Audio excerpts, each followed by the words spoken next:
नमस्कार दोस्तों, विवेक travel tales में आप सभी का बहुत बहुत स्वागत है। तो आज का ये जो व्लॉग है, ये किसी ट्रैवल से रिलेटेड नहीं है, लेकिन एक छोटी गाड़ी की बड़ी कन्फ्यूज़न की कहानी ज़रूर है। तो फ्रेंड्स, हमें एक छोटी सी गाड़ी की रिक्वायरमेंट थी, जो लोकल मोबिलिटी के लिए थी, घर के आसपास के ट्रैवल के लिए, और ऐसी गाड़ी जो स्पेस कम ऑक्यूपाई करे, पार्किंग इजीली जिसके लिए मिल जाए, और माइलेज भी ठीक हो, बजट में भी आए। और ऐसी गाड़ी नहीं चाहिए थी जो बहुत बल्की हो, जिसमें बहुत सारे लोगों को, बहुत सारे सामान को ढोने की ज़रूरत हो।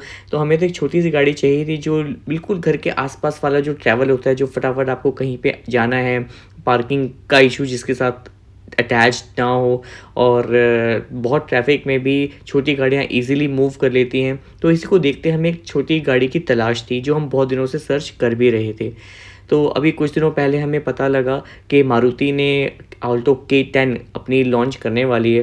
तो जिस दिन इसकी ऑनलाइन ये बुकिंग शुरू हुई, उसी दिन हमने ऑनलाइन इसकी बुकिंग करा दी, और हम बहुत खुश थे कि बहुत अच्छी गाड़ी हमें मिलने वाली है।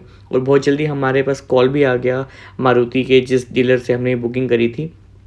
तो हमने जब गाड़ी को देखा तो गाड़ी हमें बहुत अच्छी लगी रियली में। ऑल्टो K10 जो उसका हम क्यूट लुक था, हमने रेड कलर की देखी थी ऑटोमेटिक गाड़ी, और वो बहुत बढ़िया लग रही थी, हमारे बजट में भी थी।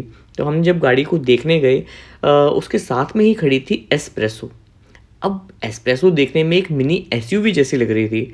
अब हमारा माथा ठनका, हमको लगा कि थोड़ी महंगी गाड़ी होगी। जब हमने पता लग किया तो दोनों का रेट ऑलमोस्ट सेम था। It was like absolutely similar rate. अब हमको लगा यार, जब इसी रेट में ये गाड़ी ऑल्टो से भी स्मार्ट लग रही है, तो एक बार हम देख लेते हैं। अब देख के तो यार एस्प्रेसो अच्छी लगी, क्योंकि अगर आप लुक्स में नंबर देंगे तो आप ऑल्टो K10 को देंगे कम से कम 9, एंड एस्प्रेसो को तो आप देंगे 10/10, बिकॉज वो जो मिनी एसयूवी बड़ा स्मार्ट सा लुक है ना, वो बहुत अच्छा लगता है। अब सेकंड थिंग कि चलो बैठ के देखते हैं। अब हम ऑल्टो में जब बैठे तो वो तो गाड़ी थोड़ी नीची लगी। मतलब हमें आदत है, जो अभी करंट हम जो गाड़ी भी यूज़ कर रहे हैं उसमें थोड़ा अप बैठने की आदत है, जिसमें कमांडिंग पोजीशन हो, आपकी विजिबिलिटी बहुत अच्छी हो, रोड आपको बढ़िया से दिखाई दे। तो अब छोटी गाड़ी में ये चीज़ें मिलना मुश्किल होता है, आई अंडरस्टैंड दैट।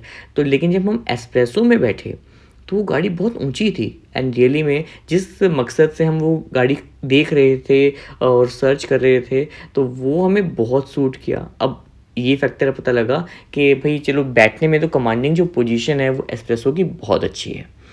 अब भैया ने हमें बोला कि ये जो ऑल्टो है उसकी आरसी में सीटिंग 5 की मिलती है, लेकिन एस्प्रेसो में 4 की मिलती है। अब ये भी दिमाग में रहा कि भैया ऑल्टो में 5 की मिलेगी, इसमें 4, लेकिन बैठने में अगर स्पेस आप देखा जाए तो स्पेस दोनों में ऑलमोस्ट सेम ही था। बहुत ऐसे कोई फ़र्क नहीं था कि उसको बहुत कॉम्पैक्ट बनाया गया है एस्प्रेसो से में तो आप पीछे 3 लोग नहीं बैठ सकते, ऐसा नहीं था। लेकिन गाड़ी जो अंदर से उसका जो लुक था ना, वो बहुत अच्छा था। इनफैक्ट जो इंटीरियर्स की अगर बात करें, अगर आप एक्सटीरियर में देखें तो आप कह लें कि आप दोनों बढ़िया गाड़ियाँ अच्छी है, लेकिन अगर आप इंटीरियर में जाते हैं तो एस्प्रेसो सारे नंबर ले लेती है। बहुत ही अच्छा है, इवन जो प्लास्टिक है वो बहुत अच्छा है, उसका जो डिस्प्ले है और सारा जो कनेक्टिविटी उन्होंने दी हुई है वो बहुत अच्छी थी। अब हम कन्फ्यूज़्ड होके वापस आ गए, और हमने तो क्योंकि एडवांस दिया हुआ था, और ऑल्टो K10 का तो हमारी गाड़ी आ गई थी। अब फिर हम अपने फादर को भी लेके गए वहाँ पे दिखाने के, इस कन्फ्यूज़न से निकलने के लिए, तो उनको भी एस्प्रेसो अच्छी लगी। इनफैक्ट हम सब ने फिर ये इस कन्फ्यूज़न को दूर हटाने के लिए हमने कहा चलो इसकी हम एक टेस्ट ड्राइव कर लेते हैं।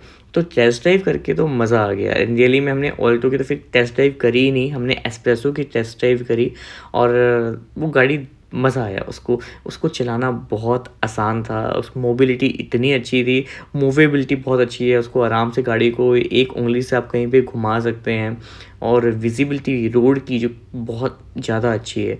सो एसी बहुत बढ़िया काम कर रहा था, जो सारी कनेक्टिविटी, ब्लूटूथ कनेक्टिविटी, डिस्प्ले, हमने कैमरा एसेसरीज में लगवाया, तो कैमरा भी जो बैक कैमरा है, रियर कैमरा है, वो बहुत अच्छा लग रहा था। मज़ा आ गया रियली में इसको देख के, गाड़ी को देख के, और हमने मन बना लिया भैया एस्प्रेसो लेते हैं।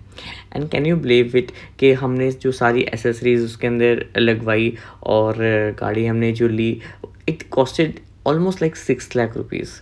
6 लाख रुपए में आपको एक स्मार्ट गाड़ी मिल जाए, जिसकी माइलेज अच्छी हो, जिसको पार्किंग में प्रॉब्लम बिल्कुल ना आए और शहर के ट्रैफिक के बीच में से जो आराम से निकल जाए। और ऐसी गाड़ी का तो रियली में मज़ा ही अलग है। अब हम एसयूवी चला सकते हैं, बड़ी गाड़ियाँ चला सकते हैं, लेकिन वो जो सिटी के ट्रैफिक में, जो घर के आसपास के नेबरहुड ट्रैफिक के लिए आपको जो गाड़ी चाहिए होती है, तो तब आपको लगता है कि यार एक छोटी सी गाड़ी होनी चाहिए। तो इस तरह की छोटी सी गाड़ी हमने जो एस्प्रेसो ली वो हमें बहुत पसंद आई। और अगर आपके मन में भी कन्फ्यूज़न हो तो आप एक बार गाड़ी में बैठ के ज़रूर देखिए। जैसे ऑल्टो K10 भी बहुत अच्छी गाड़ी है, नो डाउट बहुत अच्छा है, लेकिन अब कंपैरिजन इसलिए हो गया है क्योंकि दोनों की जो प्राइसिंग है वो ऑलमोस्ट सिमिलर है। तो जब सेम प्राइस होता है तो आप कंपेयर करना चाहेंगे which is the best to suit our requirements. अब अपनी रिक्वायरमेंट के हिसाब से आप देखिए कि आपको क्या चाहिए। तो इसीलिए मैं सबसे रिक्वेस्ट करूँगा कि अगर आपके मन में ऐसा कोई कन्फ्यूज़न है भी, हो सकता है क्योंकि आप 50-60 हज़ार रुपये देके वैगन आर भी खरीद सकते हैं, लेकिन आपकी वैगन आर की भी रिक्वायरमेंट क्या है आप, और इसके साथ में इस प्राइस बैंड में आई थिंक मुझे लगता है 4 गाड़ियाँ हो गई हैं सेम मारुति की। वो हैं इग्निस है आपके पास छोटी गाड़ी के अंदर, आपके पास एस्प्रेसो है, ऑल्टो K10 है और अब वैगन आर भी है। और इन सब की जो प्राइस बैंड है वो सिर्फ 50-60 हज़ार के गैप के अंदर आ रहा है। तो इसलिए आप अपनी रिक्वायरमेंट देखें और उसके बाद आप टेस्ट ड्राइव ज़रूर लें। सिर्फ लुक्स पे ना जाएं, सिर्फ ऐसा नहीं है कि बस आपने देखा हाँ बहुत पसंद आ गई। एक बार आप टेस्ट ड्राइव ज़रूर करें, गाड़ी अगर आपको अच्छा लगे तभी परचेज़ करें। तो दोस्तों अपना बहुत ध्यान रखिएगा। और आपको भी अगर कोई गाड़ी खरीदनी हो तो आप ज़रूर अच्छे से टेस्ट करके, चेक करके और अपने सारी कन्फ्यूजन्स क्लियर करने के बाद खरीदिए, तो गाड़ी खरीदने का मज़ा भी आएगा और गाड़ी को चलाने का भी आनंद रहेगा। आपको यह वीडियो कैसा लगा ज़रूर मुझे बताइएगा और अपना सपोर्ट मुझे देते रहिए, दुआओं में याद रखिएगा। थैंक यू सो मच, अपना बहुत ध्यान रखिए।